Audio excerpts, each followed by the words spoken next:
What's up, guys? Charlie Marlow here. It had been a while since I did an actual video, meaning on camera, talking about the Redbirds. I know I look off to the side. People keep commenting. It's just something I do. I don't do it on purpose. It just happens. I'm sorry. But so much Cardinals news that happened yesterday, I feel like we got to break it all down. I don't know what the right order is, but you can start earlier in the week. Skip Schumacher takes the Miami Marlins managing job. So you have a bench coach opening with the Cardinals. Then Adam Wainwright, it's reported, will return.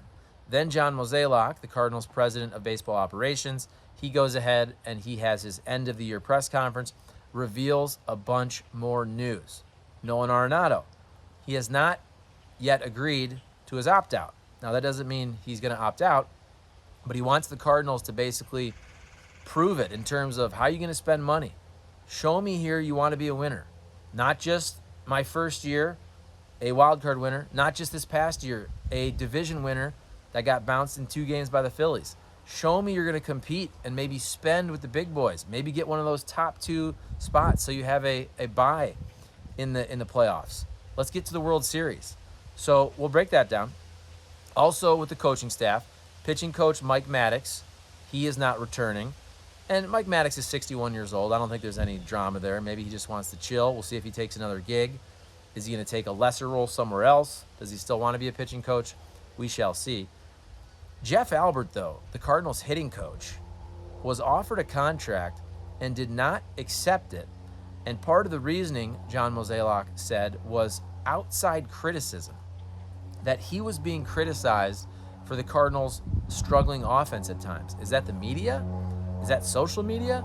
Is that Twitter? I was very surprised by that explanation.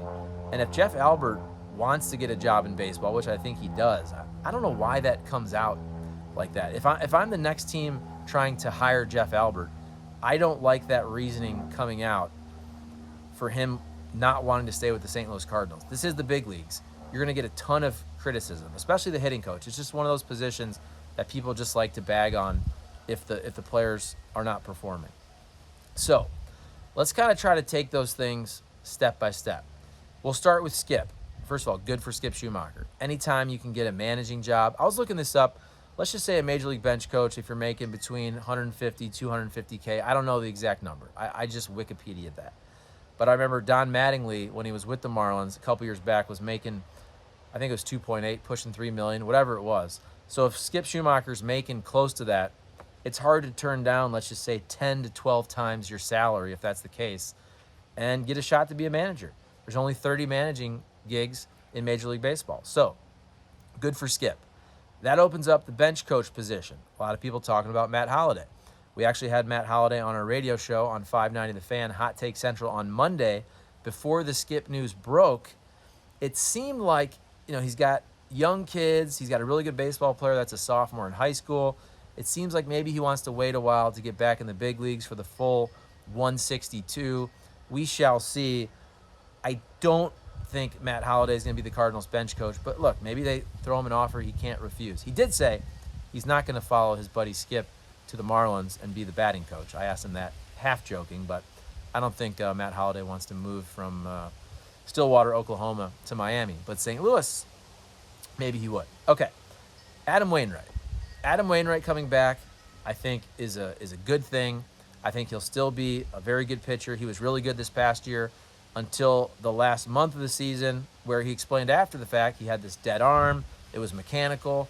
He got a comebacker. It hit him off the leg. His landing spot was off by a foot. I do think the Cardinals coaching staff probably should have picked up on that. But Adam Wainwright being back, I think he's going to be good again. Now, if that's a 3.5, 3.7, 3.8 ERA, I think that's a solid starting pitcher. My issue, though, is this, and it's not with Waino. It's more so the Cardinals pitching staff, starting rotation, the way it's comprised right now.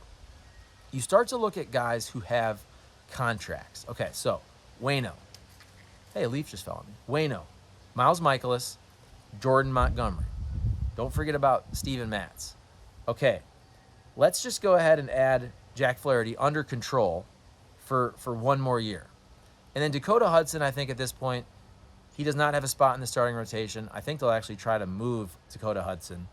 But my issue is, so Jack Flaherty, I still think can be an ace. I don't think it's fair to depend on that at this point. He just hasn't been healthy.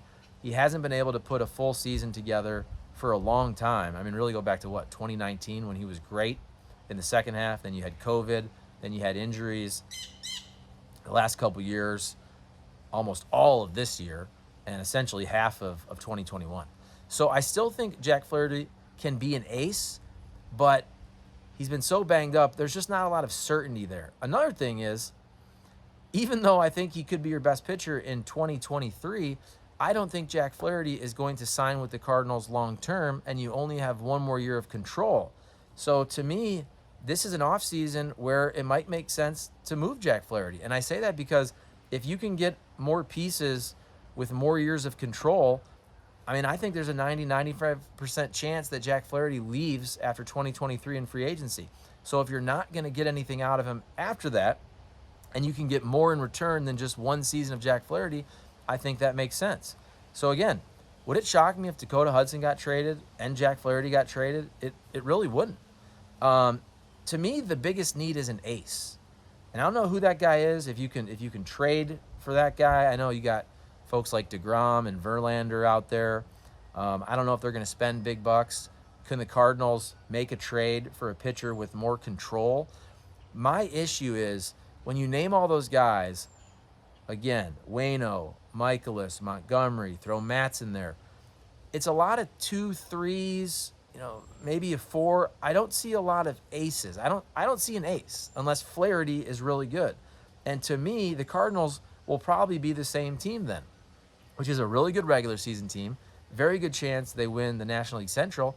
But when you line up in the postseason, it's hard to march through 3 playoff series when you're facing the likes of the folks you did. Look, Zach Wheeler, Aaron Nola in 2 games. Look, I know the Braves lost, but you're facing the Max Frieds, Charlie Mortons, Spencer Striders of the world. And this isn't a guarantee that you're going to get through it because the Mets lost with Jacob deGrom, Max Scherzer. But I do think you have a better chance to move on. Look at the current World Series teams right now. You got Zach Wheeler and Aaron Nola. You got a really strong 1-2 punch, a couple of aces, big-time strikeout guys for the Phillies. You look at the Astros. Justin Verlander is going to win the Cy Young Award.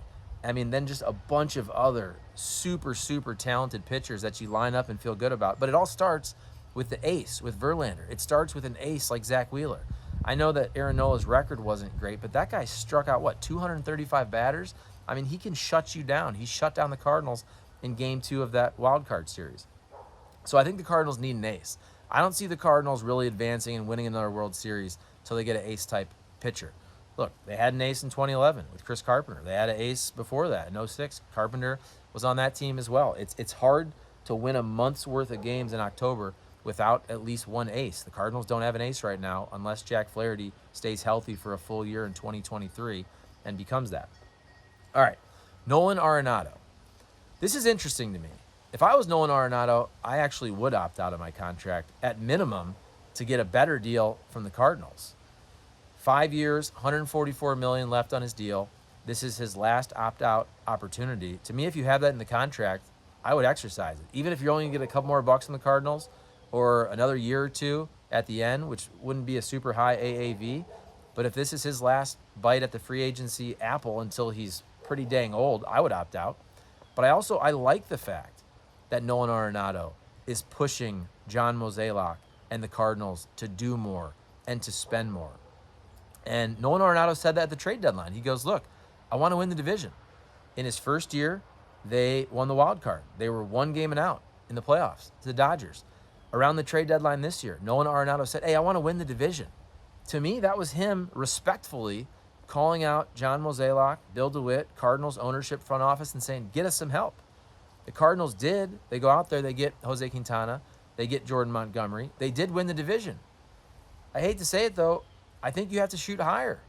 If you want to get away from this best 2 of 3 wild card crapshoot situation and at least get into a spot where you get a best of 5 in the NLDS. And again, that doesn't guarantee you're going to win that. We saw that with the Mets and the Braves, 100-win teams, Dodgers, that did not advance. But I think you certainly have a better chance. You're at least getting to the round of 8. The Cardinals didn't even get to the round of 8 this year.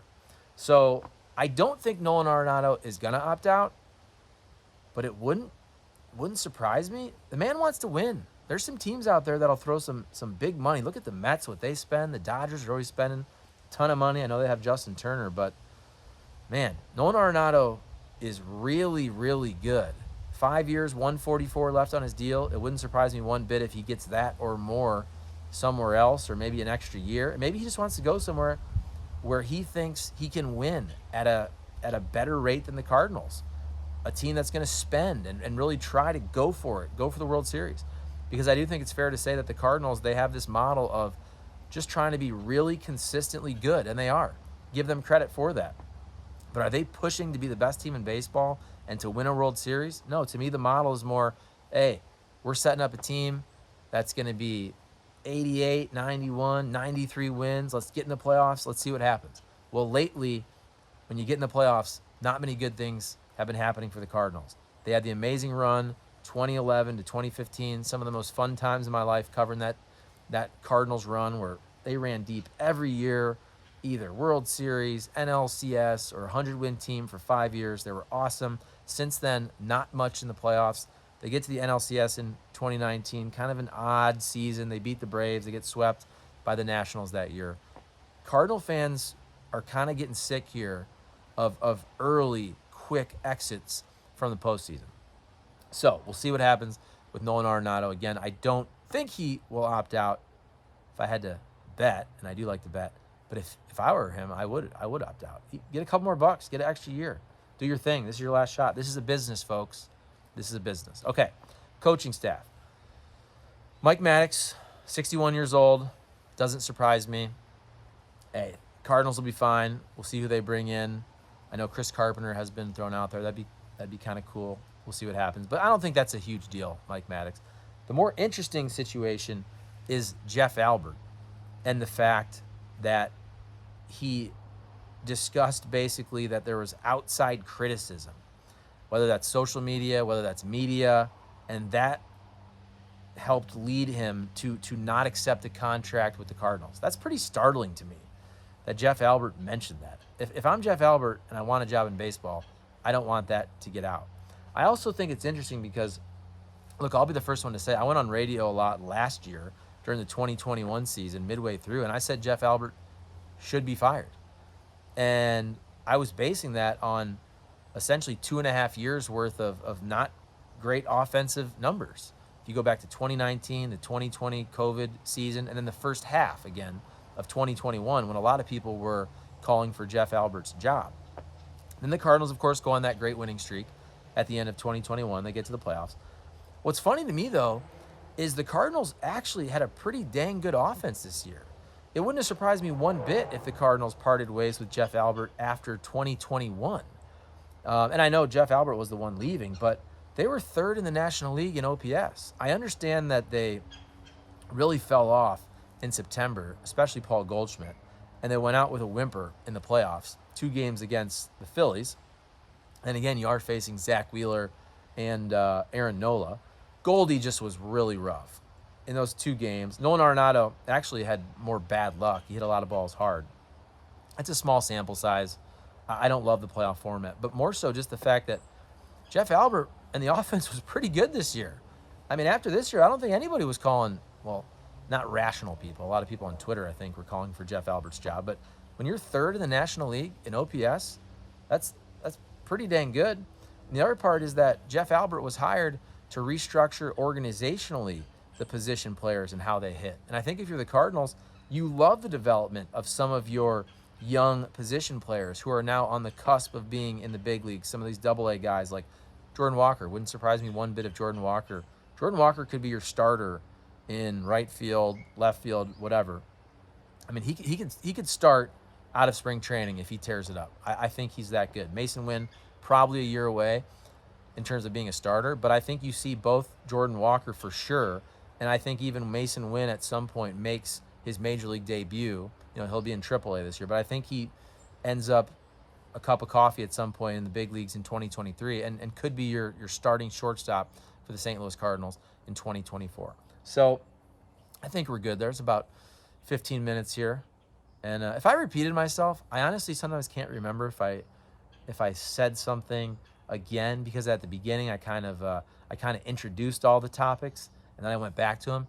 If I repeated myself, I'm sorry. I'm 40 years old. I'm going to blame it on being old now. But it's a beautiful day. Tons of news for the Cardinals. I appreciate you watching. And just so you folks know, on YouTube here, it really helps me out if you can like this video, if you throw a comment, tell me what you think of the Cardinals moves.